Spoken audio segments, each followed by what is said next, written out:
Today, right on.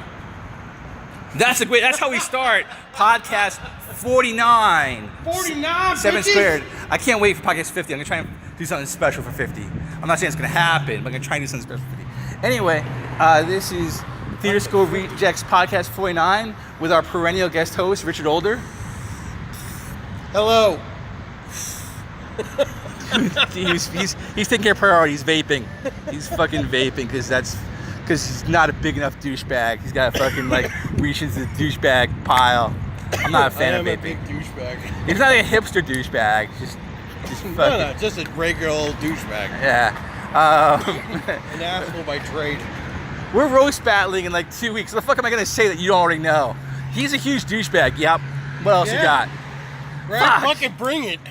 Fucking stoner, fucking munchie eating 2 a.m. video game player. Yeah, I told you that. You asked me what I did last night. I said I was fucking stoned 2 a.m. Playing fucking video games. My life's amazing. Fucking come at me, bro. What else you got? The fuck am I gonna roast him? I know. But yeah, come see us September 11th, Tuesday night at 10:30 p.m. at the Comedy Store. It's a fucking classic venue. There'll probably be other people roast battling, but we the best, theoretically. And I just did a set at Flapper's Burbank main room tonight, and it went fucking fantastic. I'm all jazzed about it. It was a good set. I got to watch it. Richard did his set and fucking just hated the audience and went at them. I got a little aggressive. Listen, you fucking joke monkeys, Right. you fucking audience assholes. This is fucking funny, and if you can't appreciate that, I know it's funny. I did this last week in front of a better audience than you. They were better looking. They had their lives more in order. I want to do that. I fucking want to do that so bad. It's kind of fun. Look, this shit worked great last week, and that audience was way more attractive. Right. So maybe when you lost your looks, you lost your sense of humor, but fucking get it together. So inside baseball, I knew I was going to do 2 minutes on swords. I timed that. I was all set. Oh yeah. So yes, everyone can know Doug did 2 full minutes on swords. It was awesome. 2 minutes, and it worked. I got laughs. Yeah. I mean, I fucking drained every last bit of goodwill out of it, but I got there. But then I was like, what the fuck am I going to do for the next 3 minutes? And I don't even know what the fuck I did. I did a minute, I think, on a minute and a half on my best stuff, which is the fucking lawyers and texting. Yeah. And I don't know what I did for the fucking minute and a half in the middle. Maybe I talked more about swords. I really don't know. Let's just go this way, dude. But with podcasting, which is actually my favorite part of the night, I'm like, okay, can't wait for my set to be over, where I perform in front of a crowd, so I can fucking podcast to you fives of listeners on the fucking internet. Well, it's because we get to talk shit together. I know, but you're but I should really been looking forward to performing in front of people. That should have been a higher priority, and I wanted to do it. I like performing, but I'm like, dude, can't wait for this to be over so I can podcast. Right. That's where the fuck I'm at in life. That's right. You were asking hey, when you gotta go to work tonight? I said, I don't. Oh, so we can podcast the sword fight? I said, yes, which makes it instant great night. Fuck yeah, man. And then Richard fucking had a great night hanging out with my ex-girlfriend. Yeah, yesterday I got to hang out with the Ronnie, her and Amanda, who is definitely a member of the tribe now. She's such a comic. She puts on Facebook, she's like, I had a thought of something funny and I had to write it down right away so I wouldn't forget it. And I'm like, I can use this in a bit. And we're like, welcome to our fucking tribe. Yep, she's one of us. Yeah, it was great. I made Ronnie cry last night, which was awesome. It's always great to tell a good story and it effect on people. She posted, but you did. She posted about crying, laughing so hard it hurt and crying, and she told me what it was. You recapping your bit about the water slide, which is one of your best fucking bits. One of my best bits. I remember you told me it was new and you're gonna try it out, and you did, and it fucking killed. And I'm like, yeah. I almost did it tonight. I almost did it tonight just because of how she reacted last night. But it's 5 minutes. That thing really needs fucking 10 minutes. Yeah. I mean, I don't think it's more than 5 minutes itself, but it's your whole set. 4 minutes long. Yeah, it's your whole set. It takes the whole set. Which is the guy. So I got a very mixed compliments, and I'll talk about it. Guys that last minute, the last thing you did was fucking amazing. You should do more of that. And I normally do. I do about 4 minutes of that, but I don't want it to be my whole set. I've done that set. I am fucking bored of that set. Like, I know how that's gonna go. Yeah. And I don't want to be like certain other comics doing the same fucking 5 minutes for 2 fucking years. I'm like, you know who we're talking about. And so I'm like, fuck, you know, I'm gonna try something new. I'm gonna try and make 2 minutes of fucking HEMA jokes. Which worked. Barely. And so the guy's like, but that's a fucking mixed compliment. I love the last minute you did, which is fine. That's a great compliment. You should do more of that is not a great compliment. That means the other shit you did was a lot inferior. That kind of sucked in comparison, if not just sucked outright. You know what the difficult part of that is, though? Is that, of course, that last minute was strong because you know it so well, it just rolls. Yeah. This stuff is still being perfected, still being massaged. Well, it takes... It's my second time doing it, and people might say, go to open mics and do that, but fuck open mics. Yeah, this is my open mic right here. This Flappers on the main stage is my open mic. Yeah, it was like earlier today I mentioned about, I think his last name was Russo, Ian Russo. Yeah. How he did 150 mics in 50 days. Yeah. It was just, Jesus Christ. Like, I appreciate his dedication, but that's a lot of open mics, man. Do you have any idea? Now, is that attending open mics, or is that performing? Just... Because, like, you got to go to, like, 5 open mics to get in 3 sets. Because they call it...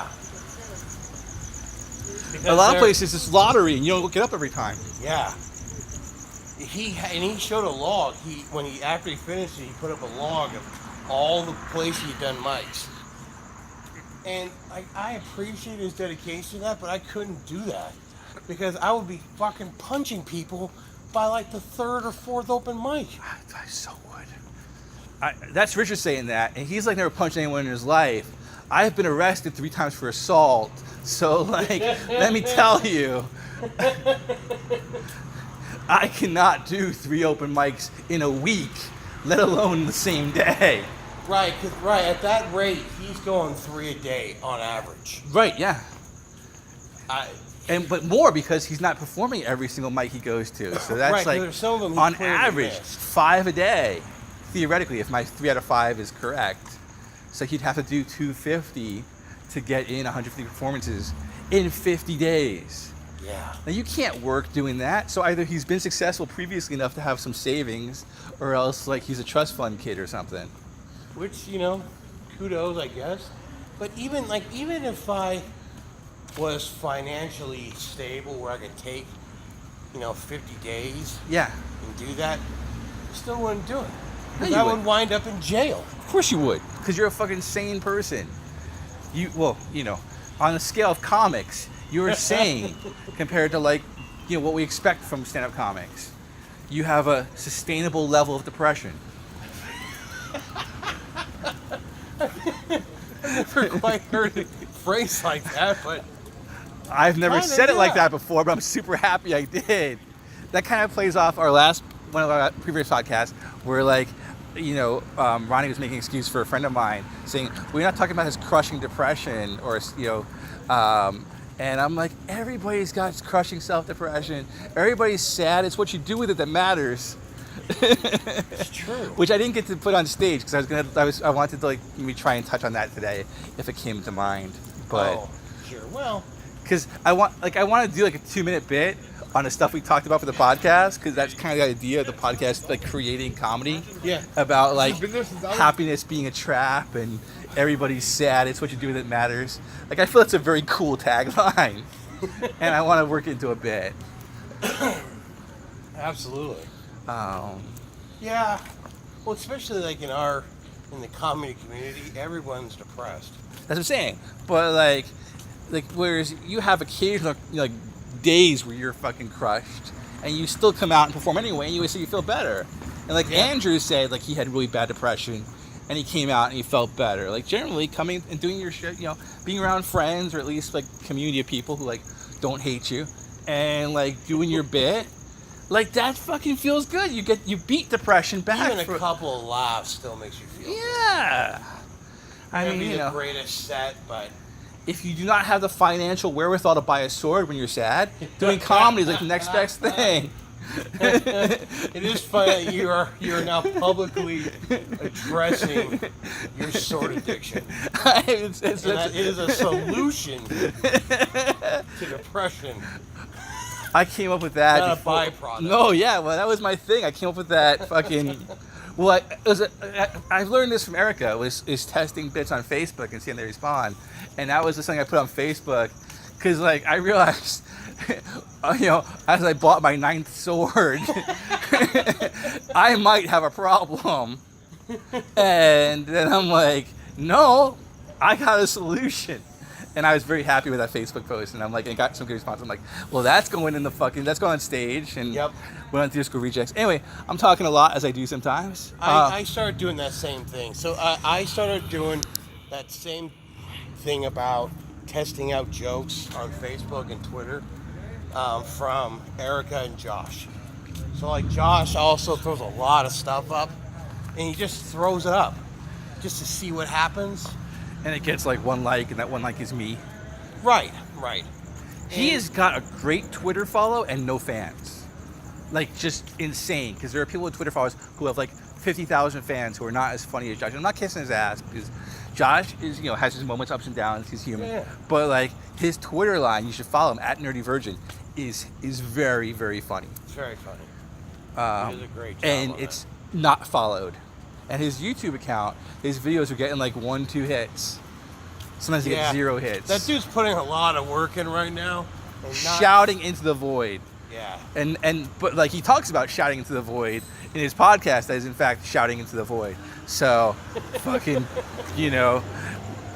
There's some free plugs, Josh. You're welcome. we're talking up and down at the same time, but like, anyway, so what's going on? So Richard, tell us about what are you doing? What are you doing the next couple weeks? Next couple weeks, I've got on the 8th, I'm doing a different kind of show called the Character Show. You mentioned it, yeah. Where people just bring characters and they do them. So I'm going to do stage time as an ignorant Southern person. Stretch for you? Yeah. You're gonna have to like pick a family member and like Pretty much, man. The voice is already there. I just gotta hick it up a little bit. Give us an example of your Southern accent. Give us something the character might say.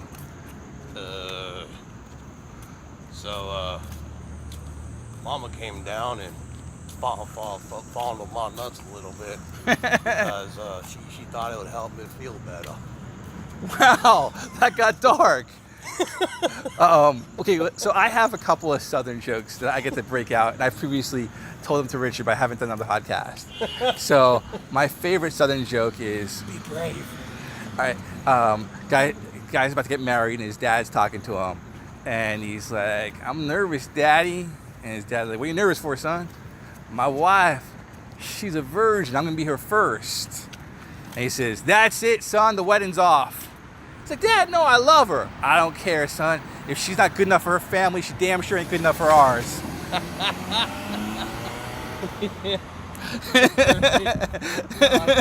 I thought you would. I'm pretty sure I've told it to you before. Because I found out you had like your relatives who were Southern. They came, and I'm not gonna like talk about what happened, but they talked about some great stories about your family history. And we have very strange family. Yeah, and I was like, well, here's my like Southern jokes, and I was like, you could just do a 5-10 minute bit just on being just your stories, your family stories. Which is probably what I'm going to do. I really haven't mapped out what I'm doing. I know the voice I'm using, but I haven't quite mapped out exactly what I'm going to say. So I may just take some of the stories because they're fucking ridiculous. They are. And my other favorite Southern joke is very much the same theme. Well, I got other Southern jokes, but my other Southern joke is kind of the very same theme is, what do you call a girl in Kentucky who can outrun her brothers? What? Virgin. I did time in the military. I went to basic training in Fort Benning, Georgia, and I learned some good jokes, or what I call life histories of people who were in the South and from Georgia. There's a guy there, we call it Alabama. He had a very thick Alabama accent. Talked about how that people thought where he was from was really backwoods, and it wasn't true because they've had indoor plumbing for at least 5 years. Nice.